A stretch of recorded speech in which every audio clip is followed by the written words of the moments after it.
A paz do Senhor Jesus, meu irmão, minha irmã, sejam todos muito bem-vindos a mais um estudo da nossa lição bíblica.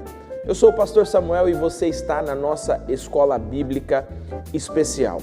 Eu queria dizer para você já agora de cara, assim, para que você compartilhe o link, para que você se inscreva aí no nosso canal, para que você envie esse link, o link do programa de hoje, para os seus amigos, para os seus conhecidos, para que eles também possam ter contato com esse conteúdo.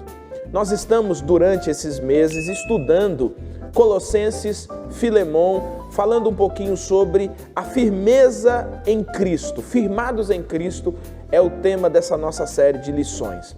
E antes de nós entrarmos no nosso estudo, eu também queria lembrar você do seguinte: você já adquiriu, você já viu as informações a respeito do trilho do discipulado?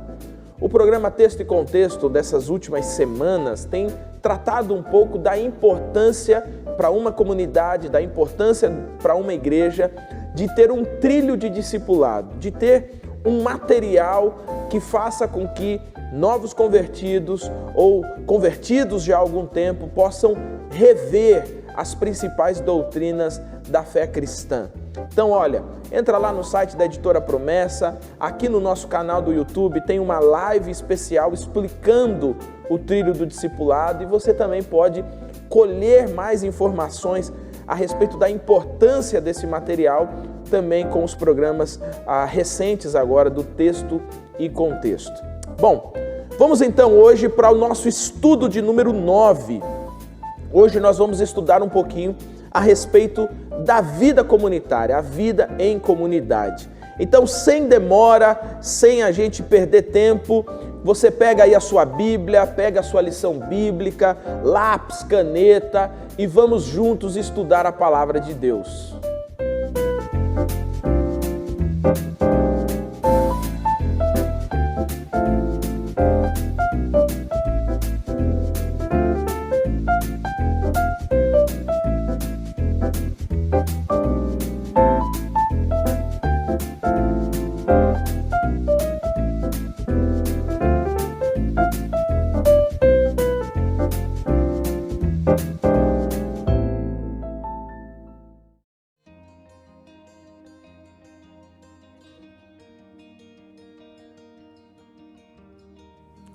Olá, graça e paz. Estou passando por aqui para falar um pouco com você a respeito de dois importantes eventos que vão acontecer agora no mês de novembro, que é a Assembleia Geral, 57ª Assembleia Geral da Convenção Geral das Igrejas Adventistas da Promessa e também a Conferência UMA. São dois eventos que acontecem juntos um com o outro, dos dias 25 até o dia 27 de novembro. Dia 25 de novembro acontece a Assembleia Geral, que já é um evento mais tradicional na nossa denominação. A Assembleia Geral é a casa maior da nossa denominação, onde várias decisões institucionais são tomadas, e ela acontecerá no dia 25 de novembro, uma quinta-feira. Na sequência da Assembleia Geral, nós temos a Conferência UMA. Realizamos a primeira Conferência UMA no ano passado e esse ano estaremos realizando a segunda conferência, dias 26 e 27 de novembro, sexta e sábado. São dois eventos que acontecem um depois do outro e você pode se inscrever para ambos. Nós temos um hot site que é o conferenciauma.org. No hot site você tem as opções de se inscrever só para a Assembleia Geral, ou só para a Conferência UMA, ou até se inscrever para os dois eventos. Então você vai observar, entrando no hot site, que existem 6 pacotes diferentes de inscrição. Então há, por exemplo, um pacote para que você participe da Assembleia Geral apenas.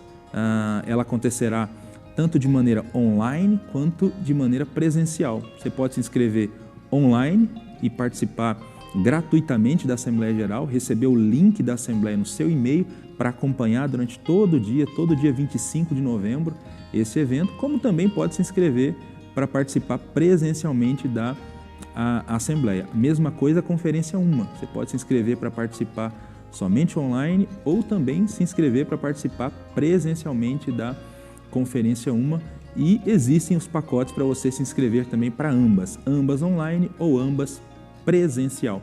Mas são 2 eventos muito importantes que acontecerão no final do mês de novembro e todos os promessistas estão convidados para participar. Será um tempo de muito crescimento para a nossa denominação, muito aprendizado com a Conferência Uma, que esse ano tem como tema Missão em Movimento, o Deus de todas as cidades. Vamos refletir sobre o nosso chamado para a pregação do Evangelho, o nosso chamado para nos envolvermos com a missão de Deus.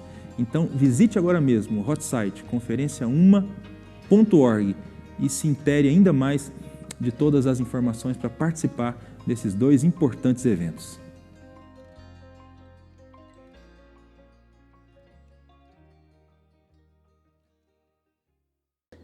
A vida comunitária. Existe uma frase muito comum que é utilizada quando a gente fala de engajamento, a gente fala de juntar pessoas em torno de um objetivo, de um ideal, que é, olha, nós precisamos vestir a camisa. A comunidade, ela está bem relacionada com aquela ideia dos esportes em que um conjunto de pessoas move-se para a linha de chegada. Nós tivemos agora, recentemente, as Olimpíadas, e em diversas modalidades das Olimpíadas, a gente percebe claramente o que é um trabalho comunitário, o que é um trabalho de equipe. A nossa lição de hoje, ela tem como intuito mostrar para nós que a partir da nova vida em Cristo, a partir dessa firmeza em Cristo, nós então precisamos desenvolver a nossa vida comunitária. Precisamos desenvolver como nós caminhamos como comunidade. Aí, algumas coisas chamam a atenção nesse detalhe. A palavra igreja na Bíblia, ou mesmo a ideia de comunidade, ela está sempre relacionada com um plural, com pluralidade. Não pluralidade de ideias exatamente, mas a pluralidade no sentido de muitas pessoas. A comunidade é composta de muitas pessoas, de tal forma que não faz o menor sentido alguém dizer que é igreja sozinho. Não faz o menor sentido alguém dizer que é igreja em casa. Porque, na verdade, nós somos igreja, nós temos essa participação comunitária, essa participação coletiva, que faz com que nós tenhamos pertencimento. E é exatamente sobre isso que nós queremos estudar nessa nossa lição. Quais as implicações para a comunidade dessa nova vida em Cristo? O que significa para a comunidade estarmos firmados e unidos em Cristo? É exatamente esse o assunto da nossa lição de hoje. E para nos ajudar nessa lição, está conosco nesse estudo de número 9 o pastor Kennedy, que vai nos ajudar aí com as respostas dessa lição de número 9. Pastor Kennedy, mais uma vez, seja muito bem-vindo à nossa escola bíblica. Amém, pastor Samuel. Paz do Senhor Jesus, irmãos e irmãs. É muito bom poder estar aqui e estudar mais essa lição, dessa série de lições, né? Muito importante e principalmente esse assunto, que é um assunto que tem sido... Hoje, parece que ele tem sofrido uma certa corrosão, né? Parece que tem sido dado pouca importância ou relativizado a importância da vida comunitária, né? Então, é muito bom poder estar aqui para que a gente possa estudar um pouco a palavra de Deus. Até mesmo em períodos como esses, né, de pandemia, em que a palavra mais falada e mais conhecida foi isolamento, né? Perfeito. Que parece representar exatamente o oposto de comunidade, né? Isolamento. E aí a gente percebe claramente que alguns aproveitaram esse tempo para bater, né? Para surrar a ideia da vida comunitária. Ou né? até mesmo para usar isso como uma desculpa para aquilo que já estava no coração, né? Mas é uma ideia contrária às Escrituras. Nós vamos ver que Deus, a Bíblia em todos os sentidos ela mostra isso. Primeiro, um Deus comunitário, né? Sim. Deus ele subsiste em 3 pessoas. Isso é uma comunidade, né? A comunidade da eternidade. Ele, quando chama e cria um povo para si, ele dá uma ordem muito específica ali ao povo de Israel no Antigo Testamento, né? Ele cria festas, porque Deus quer ver o seu povo junto. Ele ama o ajuntamento. Ele chama isso de ajuntamento solene. Né? Deus ama ver o seu povo junto, reunido, buscando a Ele, voltando-se para Ele, tendo relacionamento uns com os outros. Né? Então, até mesmo aquela ideia de um relacionamento totalmente isolado com Deus não faz muito sentido, né? A gente percebe que na história da igreja há sempre um flerte com isso, né? Você tem o monasticismo que surge com essa ideia de exclusão, né? De se separar, né? Nós temos ali um dos bem conhecidos, o Santo Antão, né? O sujeito que se isola de todo mundo. Não é a realidade bíblica, né? Não é o desejo de Deus, né? Então, que nós não nos acostumemos com essa ideia do isolamento na pandemia, né? Porque Deus ama a comunidade, né? Muito bom, muito legal. Bom, a nossa lição de hoje, ela pega um trecho do capítulo 3 de Colossenses, especificamente o capítulo 3 dos versículos 12 a 17, para fazer esse recorte a respeito da vida comunitária. No versículo 14, que é o texto base da nossa lição, a afirmação é a seguinte: acima de tudo isso, porém, esteja o amor, que é o vínculo da perfeição. Dentro desse contexto, o apóstolo Paulo está desenvolvendo a ideia da comunidade, como que a pessoa desenvolve a comunidade e como a comunidade se relaciona. Pastor Kennedy, então vamos para a nossa primeira pergunta, né, do nosso estudo, que ela vai dizer exatamente o seguinte: como podemos entender as expressões eleitos, santos e amados, que aparecem na primeira parte do versículo 12 do capítulo 3. Para você que é o nosso estudante dessa lição, tem aí como suporte para você na sua lição bíblica o comentário de número 1. Mas vamos lá, pastor Kennedy, como que a gente pode entender essas expressões? Sim, então a gente precisa lembrar que o apóstolo Paulo está escrevendo essa carta para uma igreja e ele sempre está levando em consideração que essas pessoas foram salvas, né? Elas pertencem ao povo de Deus. Então, o primeiro ponto que nós precisamos entender aqui é que Paulo não está falando de um ambiente que se cria para que você possa ser salvo, nada disso. Ele está falando já para quem já foi chamado, para quem já foi regenerado, para quem já foi salvo, para quem já foi alcançado. E então ele está dizendo, olha, essa vida de salvo em comunidade, ela existe porque existe um propósito. Esse propósito, Deus já determinou esse propósito, ele já foi estabelecido. E aí onde ele vai dizer, né, que nós fomos chamados para... Aí ele vai dizer, então, uma vez que vocês foram salvos, revistam-se como eleitos de Deus. E é interessante que ele coloca eleitos no plural, exatamente aquilo que você disse no início, né? Então, olha, não tem como você ser um eleito e viver no isolamento, fora da comunidade, fora da vida comunitária cristã. É impossível. Então ele está dizendo o seguinte, olha, uma vez que vocês foram salvos, se revistam. E aí a gente pode usar aqui aquela ideia, né? Olha, isso você deve tomar posse, né? Disso sim. Verdade. Tome posse e viva como eleito, como eleitos, né? Vivam em comunidade, como eleitos de Deus. E aí ele vai dizer também que essa vida comunitária, as implicações dessa vida comunitária, então viver como eleitos de Deus, não como quem não foi alcançado pela salvação.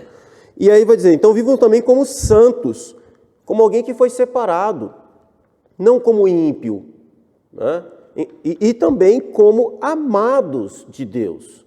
Ou seja, se você vive numa vida comunitária, mas não vive como eleito, não vive como santo, não vive como amado, você precisa rever a sua salvação, porque a vida em comunidade, ela vai necessariamente exigir que nós vivemos assim.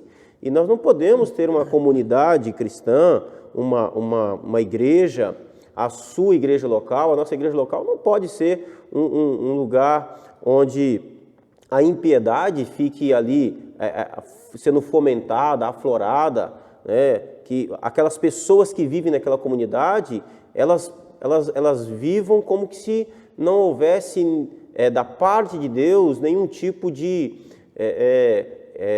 propósito para uma vida para a glória de Deus. Então, revistam-se, né?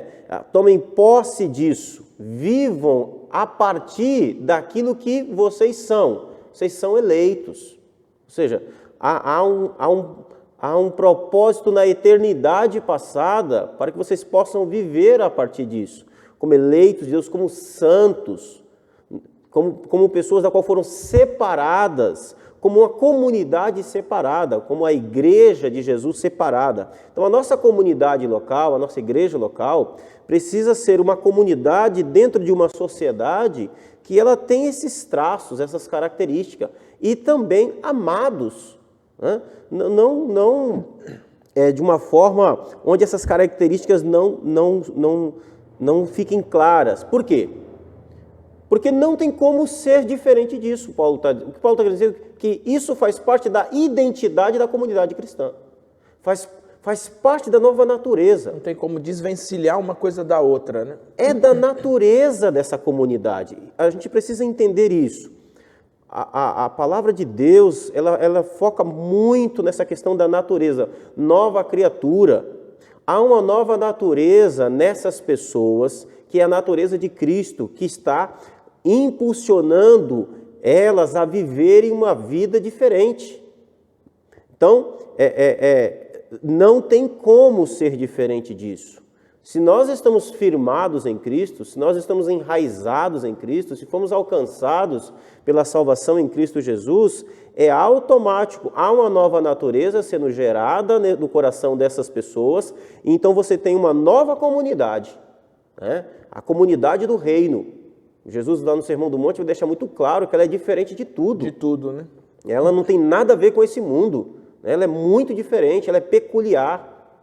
Então, é assim porque faz parte dessa identidade, dessa natureza. E essa identidade não foi formulada ou criada ou estabelecida nessa comunidade por ideologia, por filosofia, por nada de matéria humana, mas é a ação da salvação, da regeneração na vida de homens e mulheres que foram alcançados, que os levam a viver uma vida em uma comunidade dessa maneira. Por isso que Paulo diz, olha, se revistam disso. Já existe, já está aí. Agora, se revistam disso. Eu acho que, assim, para o nosso aluno, para a nossa aluna ficar bem familiarizado, né? Eu gostei da ideia do tome posse, né? Tome posse disso, né? Isso.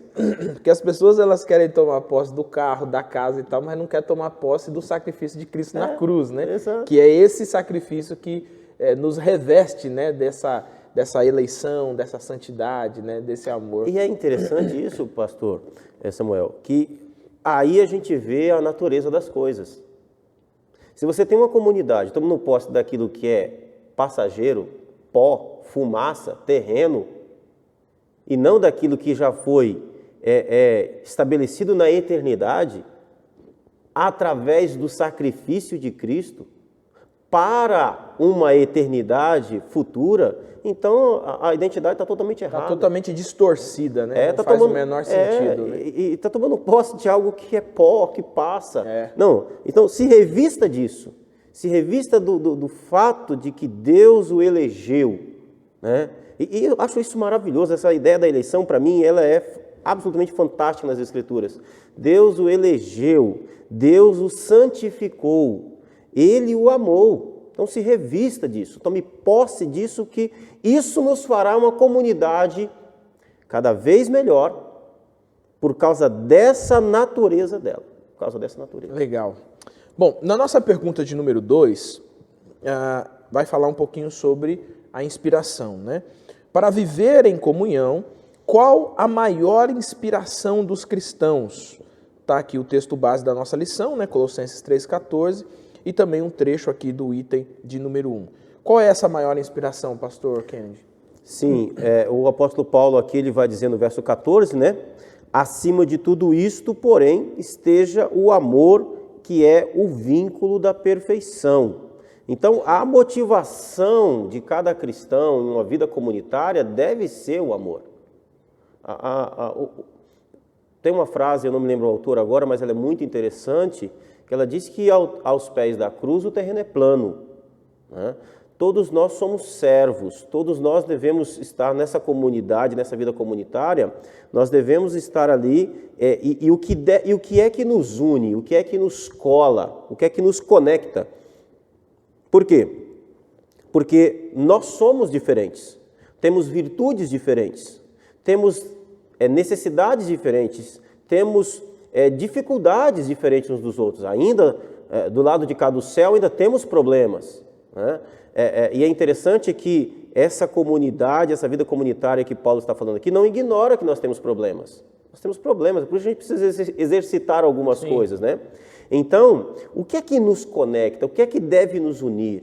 O que é que deve fazer as conexões entre nós? Apesar das nossas diferenças, apesar das nossas virtudes, é o amor que é o vínculo, né? Aquilo que nos une, que vai nos fazer cada vez mais sermos aquilo da qual Deus deseja que sejamos, né? E é interessante porque Paulo coloca que o amor é o vínculo da perfeição. Ele está falando, não é que a gente ainda aqui conseguirá ser uma comunidade perfeita, não. O apóstolo Paulo está dizendo que essa perfeição aqui, ela vem à comunidade por causa daquele que é perfeito. Por que eu devo amar? Por que eu devo fazer as coisas, servir? Tudo aquilo que eu devo fazer na vida comunitária deve ser porque eu amo. Por causa daquele que me amou. Por causa do amado, aquele que vive na igreja, que é o próprio Cristo. Então é o amor de Cristo em nós, e nós em uma atitude de amar uns aos outros e de vivermos esse amor, que nos levará a Deus a olhar para essa comunidade e completar a sua obra em nós, né? As comunidades não são perfeitas, as comunidades não são, ainda não são, mas existe o perfeito, existe o amado, né? Então, por que é que nós devemos fazer o que fazemos? Porque somos bons? Porque somos insubstituíveis? Não, nós devemos fazer porque amamos os irmãos, amamos o nosso Senhor. Somos essa comunidade. Então, acima de tudo, acima de todas as coisas, Paulo conclui, né? Ele vai dizer, esteja o amor. Esteja o amor. Ele está acima de todas as coisas.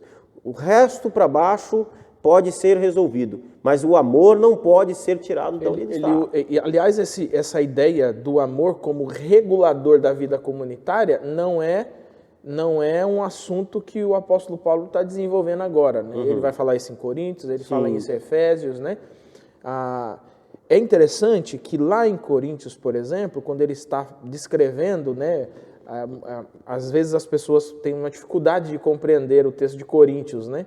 Naquele trechinho lá embaixo, quando ele começa, ele está falando dos dons, vai falando dos dons, e aí vem o capítulo 13, que parece que ele não está mais falando dos dons, porque ele fala ainda que eu falasse a língua dos homens e tal, e ele desenvolve todo um capítulo falando do amor. E no capítulo 14 ele retoma o assunto dos dons, né? E você percebe claramente que o capítulo 13, na verdade, é o balizador. Exato. Né? Ele usa o capítulo 13 para dizer assim, olha, aliás, para você se familiarizar, meu irmão, minha irmã, que estudante da Bíblia, Coríntios ele está lidando com o conflito que está acontecendo na igreja, e a partir do capítulo 11 ele vai tratar de um conflito no culto, mas entre o capítulo 12, 13 e 14, ele está falando basicamente de um conflito entre os dons. O pessoal está discutindo qual dom é melhor, qual dom é mais importante, etc.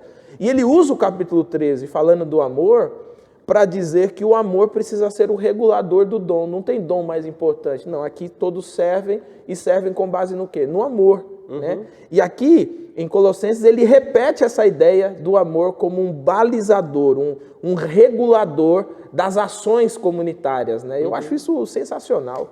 Se a gente voltar um pouquinho lá na Carta aos Coríntios, ele usa o amor também como regulador com relação as questões onde a Bíblia, por exemplo, não é clara. Sim, sim. Né? Sim. Mas olha, posso comer carne sacrificada ao ídolo? Sim. Aí Paulo diz, olha, a pergunta não é essa. A questão é o amor que... Por que eu faço algo que fere o meu irmão, né? Por que eu faço algo que... Ele vai dizer assim, olha, a sua base não deve ser o conhecimento, porque o conhecimento ensoberbece, mas o amor edifica. Edifica. Né? Então ele diz, olha, se você diz que você pode comer carne, ou que você não pode comer carne baseado apenas no seu intelecto, naquilo que você entendeu, a partir das coisas como você entendeu, a partir do conhecimento apenas, ele diz, olha, você vai inchar como um balão. O conhecimento deixa você soberbo. Eu posso fazer porque eu sou mais inteligente do que o outro é um ignorante. Aí Paulo diz, não, senhor, o amor edifica. Né? É o amor que precisa balizar isso, né? Então, nessa vida comunitária, o amor por isso que ele coloca aqui como o vínculo da perfeição. É o equilibrador, né? Ele equilibra, por isso que é o vínculo, né? Exato. O vínculo é a ideia da junção, né? O que junta várias partes, né? Exatamente. E ele vai fazer a mesma coisa em Romanos, né? Romanos 14, discutindo o mesmo assunto, também vai colocar o amor como sendo... E ele chega a dizer que o grande referencial de que você de fato amadureceu na fé é a possibilidade de você dizer assim, eu posso, mas eu não vou fazer porque eu não vou ferir o meu irmão. Exato. Eu amo meu irmão a tal ponto que eu não vou ferir. Né? Sim, e o interessante que nós devemos notar também é o princípio desse amor. Então, Paulo está escrevendo para comunidades cristãs, para igrejas, e por que esse pessoal deve amar? Porque existe um mandamento dizendo que você deve amar ao próximo? Não é esse, em princípio não. É porque eu fui amado. Sim, é um reflexo. Né? É um reflexo, assim como o perdão. Né? E é importante a gente notar também, por exemplo, na oração do Pai Nosso, quando Jesus ensina, que ele fala, perdoa as minhas dívidas assim como tenho perdoado os meus devedores. Ele não está dizendo que nosso perdão, o perdão de Deus a nós está condicionado a nós perdoarmos os outros. Não, ele está dizendo, ele está ensinando os seus discípulos a orar. A ideia é um princípio ali. Né? Vocês já foram perdoados. Então, quando eu oro, Senhor, me perdoa, porque eu tenho perdoado, parte do princípio que eu já fui alcançado pelo perdão de Deus, então é automático. O que se espera daquele da qual já foi perdoado? Que perdoe. O que se espera daquele da qual já foi amado? Que ame. É por isso que o amor vai ser o vínculo da perfeição nessa comunidade. Muito legal, né? Muito legal. Bom, vamos então à nossa pergunta de número 3. Nós estamos na nossa lição de número 9, estamos conversando um pouquinho sobre a vida comunitária, né? Como que essa nova vida em Cristo, ela nos coloca na vida comunitária, e na vida comunitária, quais são as implicações dessa nova vida? Então, uma vez que Jesus salvou você, regenerou você, transformou você, e você é agora uma nova pessoa, uma nova criatura, você tem uma nova vida em Cristo, quais as implicações disso para a vida comunitária? Nós já passamos aqui entendendo um pouquinho as expressões de eleitos, santos e amados, vimos também qual é a maior inspiração do cristão para a vida, para viver a vida comunitária, e agora na nossa pergunta de número 3, ela diz assim, fale sobre a expressão, e a paz de Deus domine vossos corações. Essa é uma expressão que aparece ali no versículo 15 de Colossenses 3. Uhum. Então aqui nós vemos algumas características para a igreja local ser uma comunidade cristocêntrica. Porque você pode ter comunidades que elas não são cristocêntricas. E aí não estou falando de igreja. Mais comum do que a gente gostaria que fosse. Exatamente. Né? Então, existem comunidades que elas são verdadeiros clubes. E que se você tirar alguns elementos, ou que você não consegue detectar alguns elementos que a palavra de Deus diz, pode chamar aquilo de igreja. Mas aquilo não passa de um grande clube social. Então, a comunidade cristã não é um clube social. Ela é a comunidade de Jesus. Então, quais essas características que fazem com que a igreja seja uma comunidade cristocêntrica? O verso 15 traz uma delas, né? E a paz de Deus, para a qual também fostes chamados em um corpo, domine os vossos corações. O que é que deve reger o nosso coração? O que é que deve dominar o nosso coração? Né? O que é que deve ser, de novo, o balizador das decisões que nós tomamos em comunidade? Né? A paz de Cristo. Ele diz, seja o árbitro. O árbitro é a ideia daquele que baliza, né? que normaliza, aquele que estabelece limites. Né? Então, a paz de Cristo. Olha, o que você fará? Roubará a paz de Cristo da sua comunidade? Né? Então, como que a nossa comunidade pode ser cristocêntrica? A paz de Deus precisa ser o balizador, porque nós fomos chamados para isso. E a paz de Deus, para a qual também fostes chamados em um corpo, domine os vossos corações. E a ideia de corações para Paulo é sempre interessante, porque sempre que nós vemos corações ou coração nas cartas de Paulo, Paulo está falando da natureza humana. De novo, é aquela ideia, nós somos uma comunidade de salvos, todavia nós temos problemas. Essa comunidade tem dificuldades. Nós não fomos glorificados. Nós temos que viver essa comunidade. Então, o que é que deve dominar as nossas pulsões, as nossas vontades? O que é que deve dominar as nossas afeições, né? As nossas inclinações, os nossos desejos? O que é que deve balizar os nossos interesses na comunidade? A paz de Deus. E é interessante porque, assim, a paz é algo extremamente frágil. Verdade. Qualquer coisa... Está aí a história do mundo para não deixar mentir, né? Qualquer coisa pode romper, quebrar essa paz na comunidade. Então, você é responsável pela paz na sua comunidade. Isso é interessante. Nós não podemos transferir a responsabilidade da paz na comunidade para o retiro da igreja, para as dinâmicas de grupo da igreja. Não. Cada membro dessa comunidade é responsável por cuidar dessa coisa tão frágil no meio da comunidade, que é a paz de Deus. E é isso que deve dominar o coração do cristão. Olha, se isso que eu for fazer na comunidade vai entristecer meus irmãos, vai roubar a paz de alguém, eu não faço. É melhor deixar de lado, né? Não faz sentido, né? Exatamente. Então a gente já viu que o amor ele vai estar acima de todas as coisas, e uma das características muito importantes dessa comunidade ser cristocêntrica é que ela preza pela paz, ela desfruta dessa paz que vem de Deus, pois essa paz ela foi possibilitada na cruz do Calvário em Cristo Jesus, né? Então, a paz de Deus deve dominar o nosso coração. Deve dominar o nosso coração. A gente tem que ter paz uns com os outros, temos que cuidar dessa paz, porque ela é frágil e ela precisa ter um ambiente totalmente propício no meio da comunidade, né? Totalmente propício. Legal. E essa segunda característica, Pastor Kennedy, que é essa também falando da vida comunitária, né? Uhum. Que é a da palavra, né? Você falou um pouquinho sobre a característica da paz, né? De Cristo no coração, mas aí tem essa segunda característica que é também uma marca de uma igreja cristocêntrica, né? Que é a palavra de Cristo como essa norteadora também das práticas, né? E aqui, assim, sem querer te cortar, eu acho interessante a gente até pensar aqui, conversar sobre isso, porque não tem a ver simplesmente com a intenção ou com a vontade de fazer isso ou não fazer, ou com aquilo que eu quero fazer que me sensibiliza ou que me dá algum tipo de prazer, não.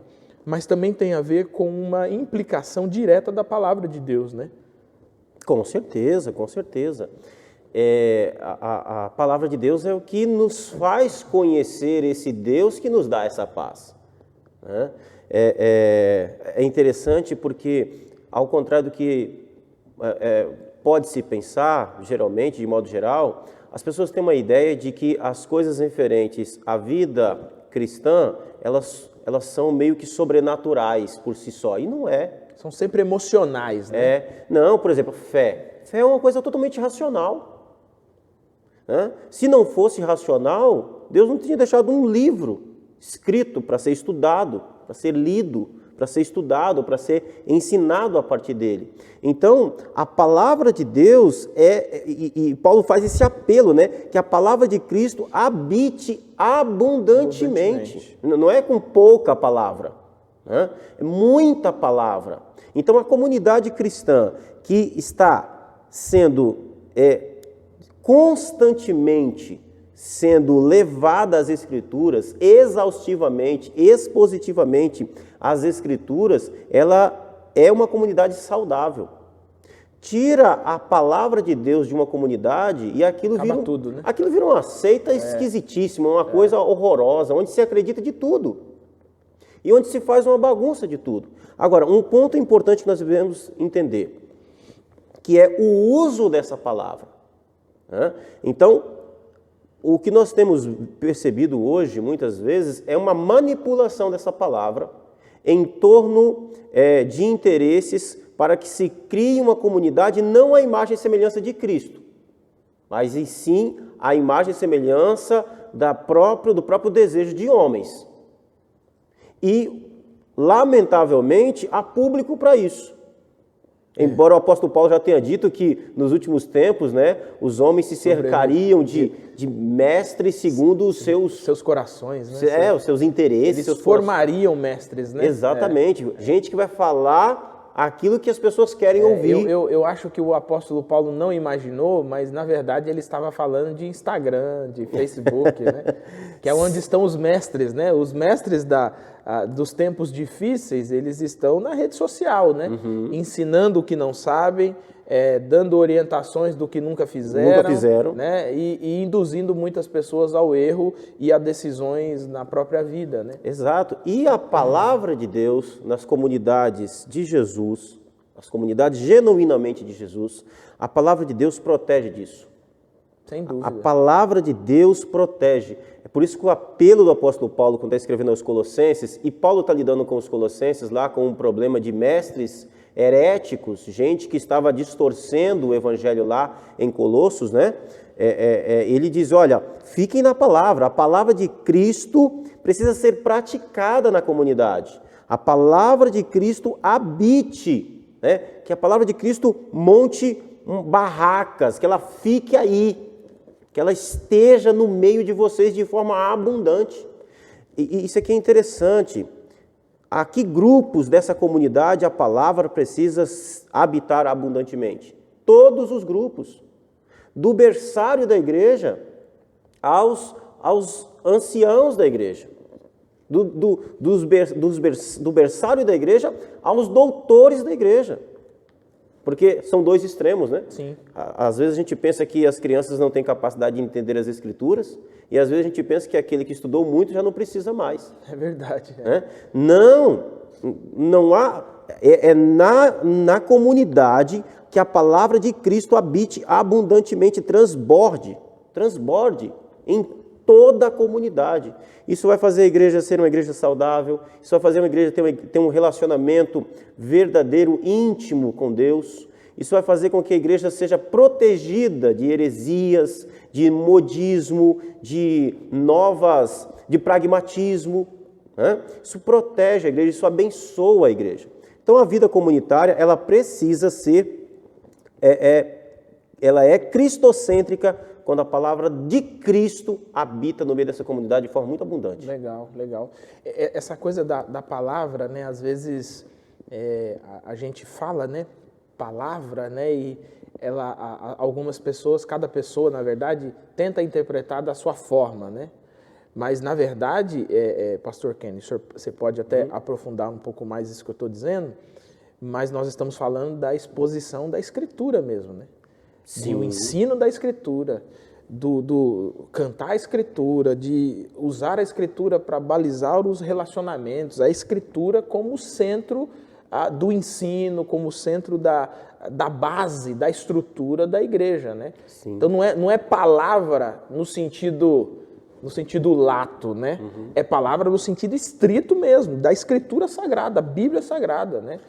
Eu sempre tive um compromisso, Pastor Kennedy, todas as igrejas em que pastoreei, tá aí os membros que fizeram parte desse meu pastoreio que podem dizer isso, mas eu sempre fiz um compromisso de pregar sempre a Bíblia inteira. Pastor, o que o senhor vai pregar aqui? Eu vou pregar Gênesis e Apocalipse, né? Mas pastor, não vai dar tempo, irmão. O último dia que eu tiver na igreja vai ser entre Gênesis e Apocalipse, né?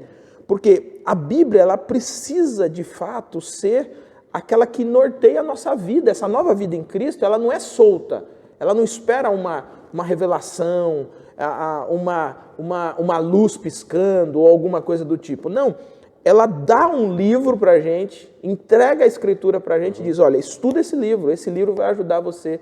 E eu acho que é uma responsabilidade numa igreja local que a palavra bíblica esteja no centro disso, né? Sim, nós temos hoje um abuso das Escrituras e não um uso, né? Há um abuso,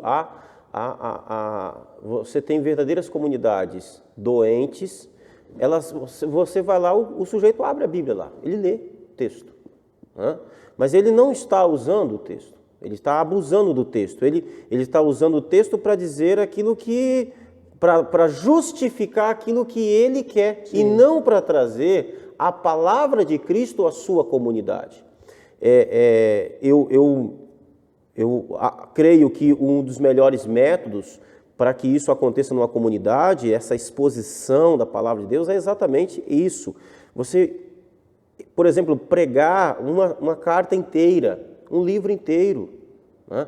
Há um enriquecimento muito grande, né? Nós precisamos, por incrível que pareça dizer isso, precisamos voltar para as Escrituras e deixar que as Escrituras digam aquilo que ela quer dizer e não ficar desculpando o texto, não ficar fazendo com que o texto diga aquilo que ele não disse. Não, o texto disse isso. Então, eu simplesmente tenho que ter a honestidade de dizer aquilo que o texto está dizendo. Reconhecer a autoridade da palavra de Deus, né? E me submeter também, pastor, e aí é fé, nesse sentido, me submeter ao fato de que eu não sei o que está no coração da comunidade. E quando eu não poupo a comunidade daquilo que o texto diz mesmo, sabe? O texto diz, olha, raça de víbora. Não, irmão, sabe, não é assim. Não. É isso que o texto está dizendo.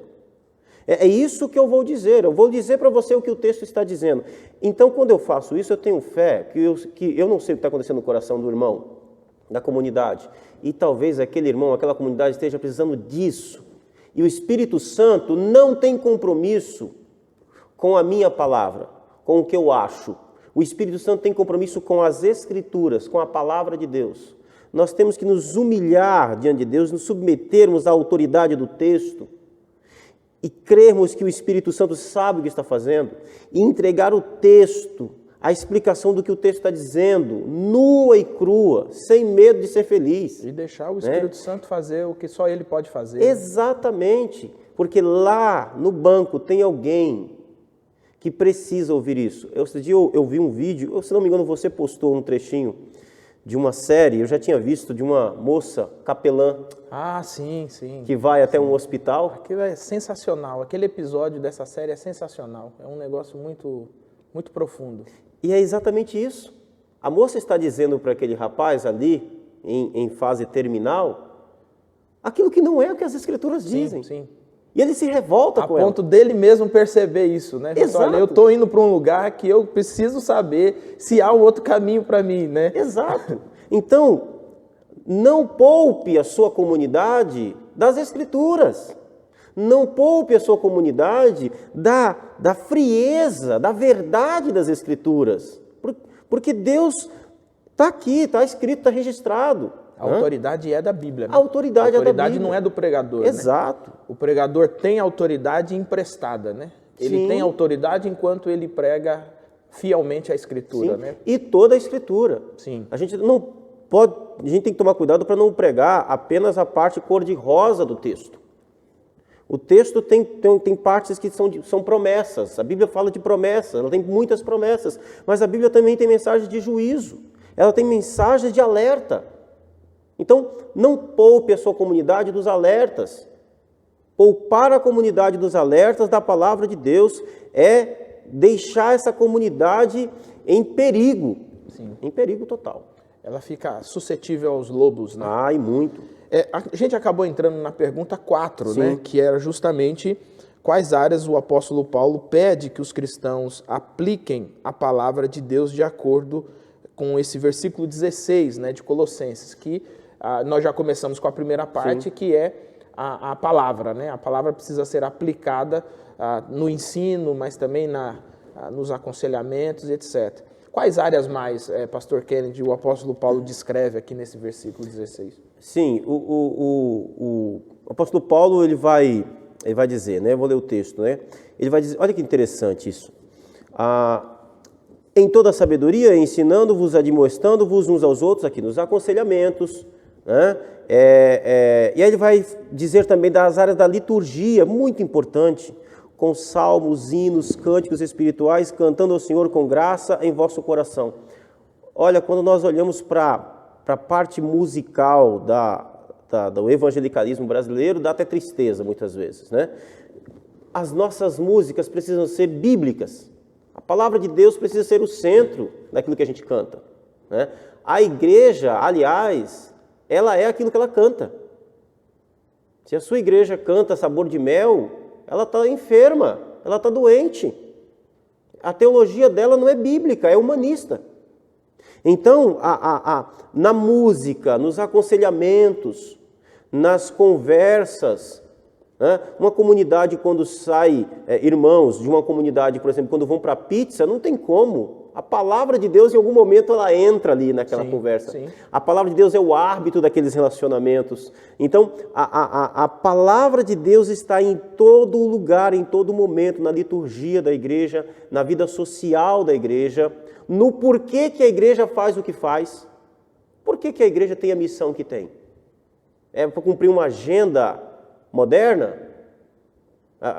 É para cumprir uma agenda ideológica ou é porque a palavra de Deus norteia a agenda da igreja? Que é a agenda do reino, né? A agenda do reino é aquilo que transpira da palavra de Deus, né? Exatamente, e esse é um risco que nós vemos hoje, comunidades escorregando, né?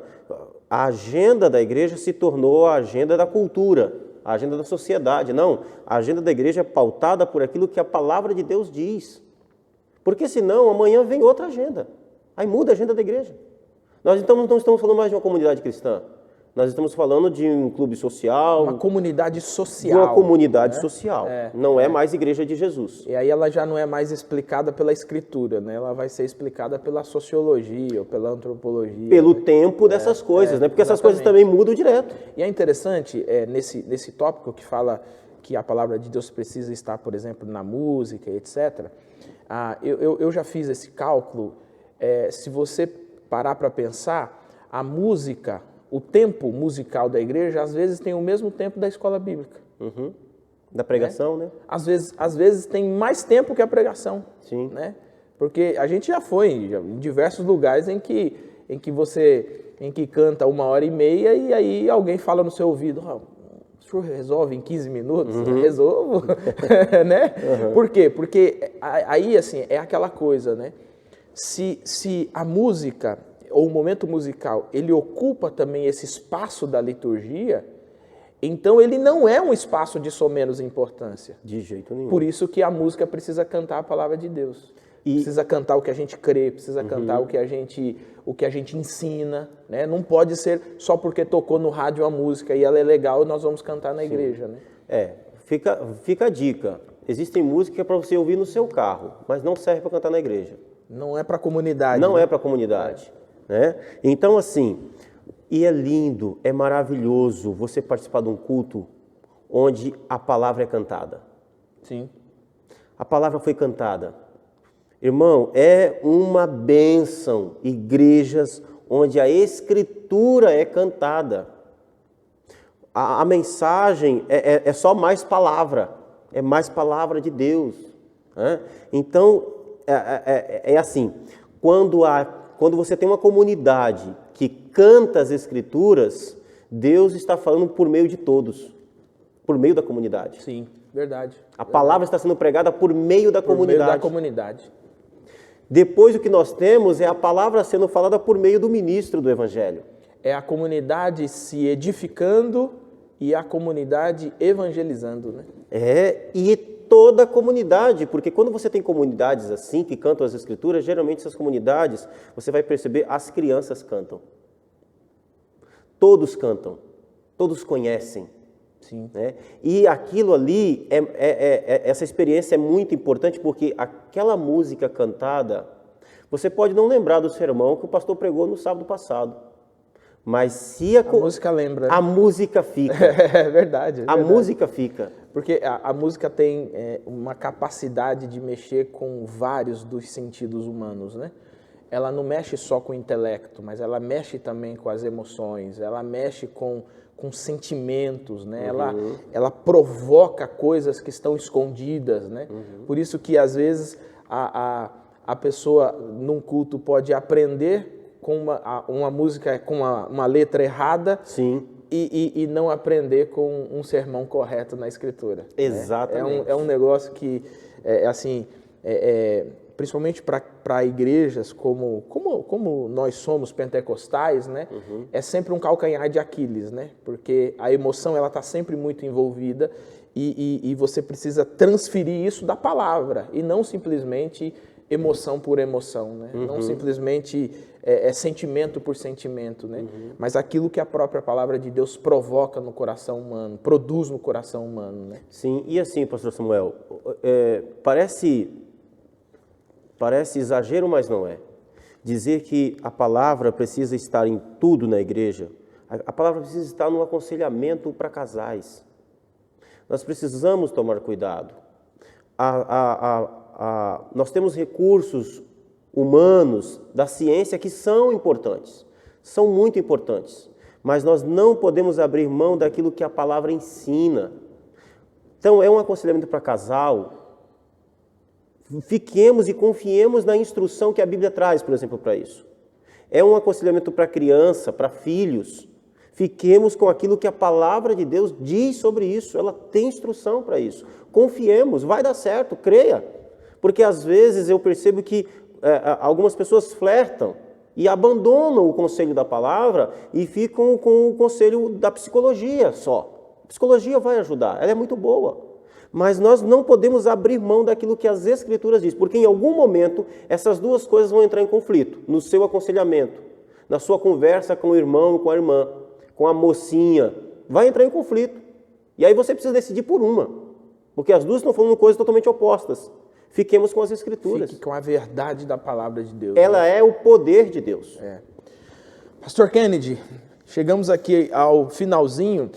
As duas últimas perguntas, meu querido estudante da palavra de Deus, elas na verdade são duas provocações para o nosso coração. A primeira, a pergunta de número 5, é uma provocação forte, assim, firme, que eu queria que você refletisse nesse momento.